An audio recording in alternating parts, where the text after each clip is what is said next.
Everyone, कैसे हो आप सब लोग। आई होप कि आप सभी बहुत अच्छे होंगे। तो आज की वीडियो में हम लोग यहाँ पे बात करेंगे अपने HAP B pharmacy second semester के टॉप 12 इंपॉर्टेंट क्वेश्चंस के बारे में। तो HAP की जितनी भी वीडियोज हैं वो आपको हमारी प्लेलिस्ट में देखने को मिल जाएंगी, यानी इसके अंदर हमारे जितने भी क्वेश्चन होने वाले हैं इन सभी का आंसर आपको हमारी वीडियोज में देखने को मिल जाएगा। इसकी नोट्स आपको हमारी वेबसाइट imperfectpharmacy.in पर मिल जाएगी। और बाकी अगर हम लोग यहाँ पे बात करें तो देखिए, इन 12 क्वेश्चन से आप लोग बस इतनी उम्मीद लगाइए कि आप लोग पास हो जाओगे। इनसे बहुत ज्यादा एक्सपेक्टेशन मत रखिए। ऑल्दो बायोकेमिस्ट्री एंड पैथोफिजियोलॉजी में अगर आपने देखा हो तो हमारे क्वेश्चंस बहुत ज्यादा फिट गए हैं, बट स्टिल देखिए हम गारंटी नहीं ले सकते, क्योंकि पिछले साल HAP के पेपर में बहुत चेंजेस देखने को मिले थे। तो अगर इस बार भी ऐसे चेंजेस देखने को मिले तो थोड़ा बहुत टिपिकल पेपर आ सकता है। बट देखिए, अब आएगा तो आपके सिलेबस सही, लेकिन कभी कभी क्या होता है ना, चीजों को घुमा के बहुत ज्यादा पूछ लेते हैं। तो उन सारी चीजों का ध्यान रखिएगा। और बाकी देखिए, अगर हम लोग यहाँ पे बात करें तो सबसे पहला क्वेश्चन आ जाता है हमारा यहाँ पे नर्वस सिस्टम के ऊपर।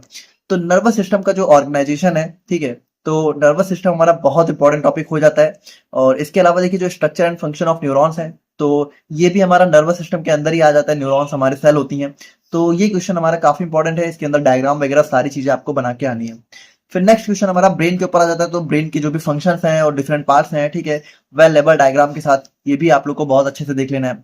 उसके बाद देखिए, हमारा third question neuro humoral transmission से आ जाता है, जहां पे देखिए आप लोग को न्यूरो ट्रांसमीटर्स के बारे में भी पहले थोड़ा सा पढ़ लेना है। और उसके बाद यहाँ पे किस तरीके से न्यूरॉन्स में सिग्नल का ट्रांसफर होता है, बेसिकली न्यूरो ह्यूमोरल ट्रांसमिशन में आप लोग को उन्हीं चीजों के बारे में एक्सप्लेन करना है। फिर फोर्थ क्वेश्चन हमारा आता है describe various parts of digestive system. अब देखिए, देखा जाए तो लिवर स्टमक हमने अलग से लिख दिया है, बट है ये डाइजेस्टिव सिस्टम के अंदर ही। तो आप लोगों से कभी कभी जो है various parts of digestive system directly पूछ सकते हैं, तो वहां पे आप लोग को थोड़ा थोड़ा सारी चीजों को एक्सप्लेन कर देना है। अब अगर ऐसे नहीं पूछते हैं तो फिर हम लोग यहाँ पे लिवर और स्टमक और स्मॉल इंटेस्टाइन, ये तीनों ऐसे टॉपिक है जहां पे अलग से भी क्वेश्चन पूछ लिए जाते हैं। तो इन तीनों को अलग से भी देख लेना है। जैसे कि लिवर में हमारा जो लिवर का स्ट्रक्चर है, ठीक है, रोल ऑफ बाइल जूस है और जो भी फंक्शंस वगैरह है, वो सारी चीजें आप लोग को बता देनी है। उसके बाद हमारा स्टमक बहुत इंपॉर्टेंट हो जाता है, स्पेशली जो एसिड फॉर्मेशन इन स्टमक वाला टॉपिक है, ये भी कई बार पूछा गया है। स्मॉल इंटेस्टाइन भी देख लीजिएगा।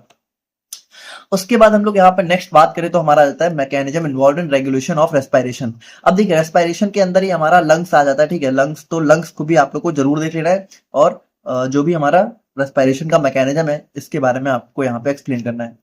उसके बाद एक क्वेश्चन हमारा यहाँ पे किडनीज के ऊपर आ जाता है। तो किडनी और यहाँ पे जो हमारा एसिड बेस्ड रेगुलेशन है, किडनी का मेन रोल होता है एसिड बेस्ड रेगुलेशन में, तो वो किस तरीके से करती है, ठीक है, रास सिस्टम बेसिकली यहाँ पे होता है। वो सारी चीजें आप लोग को एक्सप्लेन करके आनी है। या फिर देखिए, अब किडनी हमारा बेसिकली यूरिनरी ट्रैक्ट का ही, यूरिनरी सिस्टम का ही मेन पार्ट है। तो ऐसे भी पूछ सकते हैं इस क्वेश्चन को कि describe gross anatomy of urinary tract, ठीक है। अब या फिर देखिए, जो किडनी की मेन यूनिट होती है वो नेफ्रॉन होती है। तो नेफ्रॉन के बारे में भी यहाँ पे आप लोगों से पूछा जा सकता है। अब नेफ्रॉन के अंदर हमारा एक बहुत ही इंपॉर्टेंट फंक्शन होता है यूरिन फॉर्मेशन का। हमारी बॉडी में जो यूरिन फॉर्मेशन होता है वो भी नेफ्रॉन करता है। तो वो भी हमारा एक बहुत इंपॉर्टेंट टॉपिक हो जाता है। फिर 9th क्वेश्चन हमारा बेसिकली पिट्यूटरी ग्लैंड पे आ जाता है। तो पिट्यूटरी ग्लैंड हमारा बहुत इंपॉर्टेंट है, सबसे ज्यादा इंपॉर्टेंट है। मास्टर ग्लैंड इसको हम लोग यहाँ पे बोलते हैं। अब देखिए, एक एक क्वेश्चन मेरा बहुत मन था, ठीक है, दो क्वेश्चन मेरे बहुत मन थे यहाँ पर इंक्लूड करने के। अगर टाइम मिले तो उनको भी जरूर देख लीजिएगा। पहला एड्रिनल ग्लैंड, ठीक है, और दूसरा हमारा यहाँ पे BMR, ठीक है, BMR और मेटाबॉलिज्म। तो इन दोनों को थोड़ा हो सके तो देख लीजिएगा। बाकी थायराइड ग्लैंड भी आ जाता है। और फिर हमारा सबसे इंपॉर्टेंट क्वेश्चन आ जाता है मेल और फीमेल रिप्रोडक्टिव सिस्टम की एनाटॉमी एंड फिजियोलॉजी। तो देखिए, ये हमारा बहुत इंपॉर्टेंट टॉपिक आ जाता है, ठीक है। अब इसमें से मेल का भी पूछ सकते हैं, फीमेल का भी पूछ सकते हैं, वो आप लोग को देखना है, दोनों का देखना पड़ेगा। फिर हमारा यहाँ पे नेक्स्ट आ जाता है स्पर्मेटोजेनेसिस। तो स्पर्मेटोजेनेसिस से भी क्वेश्चन आ जाता है। और फिर यहाँ पे बहुत इंपॉर्टेंट क्वेश्चन मेंस्ट्रुअल साइकिल, ठीक है। तो देखिए, ये 12 क्वेश्चन आप लोग को एनी कंडीशन पे नहीं छोड़ के आने, ठीक है। इन 12 क्वेश्चंस को आपको जरूर करके जाना है। अगर आपने पढ़े हैं तो आप देख लीजिए कि कहीं इनमें से कोई क्वेश्चन छूट तो नहीं रहा है। और बाकी आपने बिल्कुल नहीं पढ़ा है अभी तक, तो इन 12 क्वेश्चंस को अगर आप पढ़ लेते तो आप इजिली पास हो सकते हैं। तो मिलते हैं हम लोग यहाँ पे नेक्स्ट वीडियो में। Thank you so much.